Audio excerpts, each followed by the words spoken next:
Hello everyone. आज इस video में मैं आप लोगों के साथ 100 मोस्ट इम्पॉर्टेंट कॉन्स्टिट्यूशन के क्वेश्चंस डिस्कस करूंगी जो आपको अपकमिंग उत्तराखंड पीटी के लिए, मध्य प्रदेश पीटी के लिए और आगे यूपी पीटी में भी काम आएंगे। इस वीडियो में हो सकता है 100 कंप्लीट ना हो, लेकिन अपकमिंग वीडियोस में मैं ये 100 कंप्लीट करने की कोशिश करूंगी। First question is the governor of a state is appointed by the president on the advice of. इसका आंसर है prime minister. Second, the president gives his resignation to. इसका आंसर वाइस प्रेसिडेंट है और vice president अपना resignation president को देते हैं। Third, for what period does the president vice president of India holds office. Answer is 5 years और president का office भी जो है 5 साल तक के लिए ही होता है। Who among the following holds office during the pleasure of the president. The answer is governor. And ये जो प्रोवाइडेड है आर्टिकल 156 में दिया हुआ है। ये क्वेश्चन बहुत बार रिपीट होता है।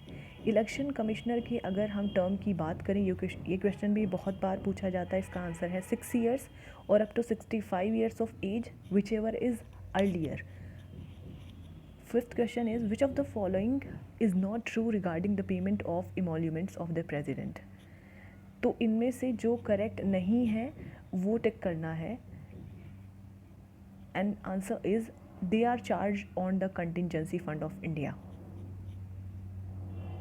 The total number of the members nominated by the president to the Lok Sabha and Rajya Sabha is। जो members president nominate करता है वो नंबर 14 होता था, लेकिन अब इसका आंसर 12 होगा और वो 12 मेंबर्स राज्यसभा में अपॉइंट प्रेसिडेंट करते हैं। लेकिन 104th अमेंडमेंट के बाद जो 2 सीटें लोकसभा में एंग्लो इंडियन कम्युनिटी के लिए होती थी, अब उसको एबॉलिश कर दिया गया है। Seventh question is which one of the following does not constitute the electoral college for electing the president of India. तो जो प्रेसिडेंट ऑफ इंडिया का इलेक्टोरल कॉलेज है वो आर्टिकल 54 में दिया हुआ है, जिसके members elected members of Lok Sabha भी होते हैं, राज्यसभा भी होते हैं and elected members of legislative assembly भी होती है, लेकिन लेजिस्लेटिव काउंसिल नहीं होती। Eighth question is the council of ministers in a parliamentary type of government can remain in office till it enjoy the support of majority of the members of lower house of the parliament. मतलब लोकसभा के majority of the members. Which of the following appointment is not made by the President of India? Speaker of the Lok Sabha is the answer। चूँकि जो chief होते हैं army के और जो chief justice of India होते हैं and chief of air force, इनका अपॉइंटमेंट प्रेसिडेंट ऑफ इंडिया ही करते हैं। Who appoints the prime minister of India? And the answer is president. The first women governor of a state in free India was. इसका answer है Mrs Sarojini Naidu, जो उत्तर प्रदेश की पहली महिला governor बनी थी 1947 में। और फर्स्ट फीमेल सीएम जो बनी थी उनका नाम था सुचेता कृपलानी, वो भी यूपी की फर्स्ट सीएम बनी थी। Minimum age required to contest for presidentship is.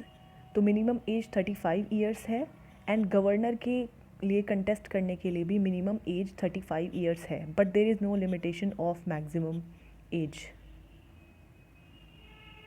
The charge of impeachment against the President of India for his removal can be preferred by। तो जो प्रेसिडेंट के अगेंस्ट इम्पीचमेंट का चार्ज होता है वो कौन इनिशिएट कर सकता है? वो दोनों हाउसेस में से दोनों हाउसेस कर सकते हैं, पार्लियामेंट के, लोकसभा भी और राज्यसभा भी। और इसका जो ग्राउंड है वो आर्टिकल 61 में दिया हुआ है इम्पीचमेंट का, and the ground is violation of the constitution. Question 14, Chief Minister of a UT Union Territory which such a setup exists, where such a setup exists is appointed by। तो lieutenant governor, जो CM होते हैं उनका appointment generally governor करते हैं states में, लेकिन जहाँ यूटी में लेफ्टिनेंट गवर्नर होते हैं वहाँ लेफ्टिनेंट गवर्नर करते हैं। Who was the first prime minister of India? Jawaharlal Nehru. In case a president dies while in office, the vice president can act as president for a maximum period of। The answer is 6 months। Union Council of Ministers consist of। तो union council जो ministers होती है उसमें cabinet minister भी होते हैं, minister of state भी होते हैं एंड डेप्यूटी मिनिस्टर्स भी होते हैं। Who administered the oath to the president before he enters upon his office? And the answer is Chief Justice. और चीफ जस्टिस जब बनते हैं तो उनको भी ओथ प्रेसिडेंट दिलाते हैं. Who among the following enjoy the rank of a cabinet minister of Indian Union? तो जो डेप्यूटी चेयरमैन होते थे प्लानिंग कमीशन के, उनकी रैंक कैबिनेट मिनिस्टर की होती थी. लेकिन अब नीति आयोग है और नीति आयोग का फॉर्मेशन हुआ था 1 जनवरी 2015 में. A person who is not a member of the parliament can be appointed as a minister by the president for a maximum period of.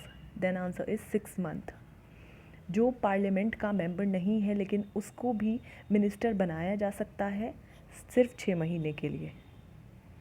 When can a president use his discretion in appointing the prime minister?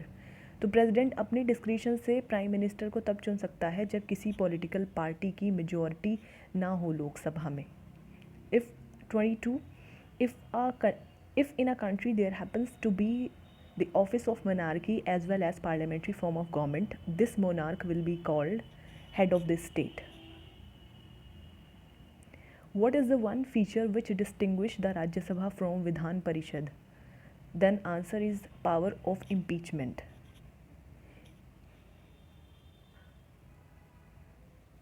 अभी हमने जो पढ़ा था कि president का impeachment Rajya Sabha में भी हो सकता है, लोकसभा में भी हो सकता है, ये पावर राज्यसभा के पास है. Chief minister of all the states are ex officio members of inter state council.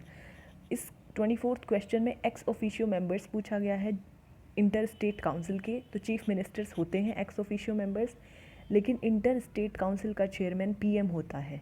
Inter state council एक कॉन्स्टिट्यूशनल बॉडी है जो कि आर्टिकल 263 ऑफ इंडियन कॉन्स्टिट्यूशन में प्रोवाइडेड है, एंड इसके जो चेयरमैन होते हैं वो प्राइम मिनिस्टर होते हैं. Who among the following has the final right to sanction the expenditure of public money in India? And the answer is president. इस वीडियो में मैंने सिर्फ 25 क्वेश्चंस डिस्कस किए हैं. फर्दर 75 क्वेश्चंस आर रिमेन जो कि मैं अपकमिंग वीडियो में शेयर करूँगी आपके साथ. Thanks for watching.